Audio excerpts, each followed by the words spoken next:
স্বামীর যত্ন নিয়েন, স্বামীর জন্য সেজে গুজে থাকিয়েন না, ওকে বাধ্য করিয়েন না নতুন জামা কাপড় কিনে দিতে।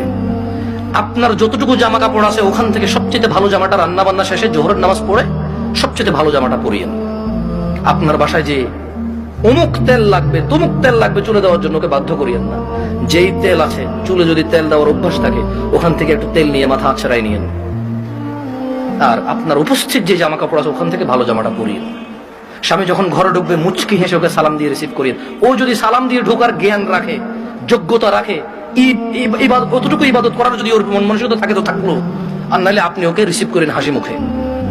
ও গোসলে যাওয়ার আগে গামছা লুঙ্গিটা টয়লেটে দিয়ে আসিয়ে, গোসল থেকে বের হওয়ার সময় গামছা অথবা তোয়াল্লা প্রয়োজন হলে দিয়েন।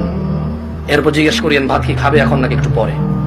যদি বলে যে পরে খাবে কিছুক্ষণ পর আবার জিজ্ঞেস করিয়েন ভাত খাবে কিনা। ও যদি পছন্দ করে যে ওর বাবা মা বোন এদের সাথে ভালো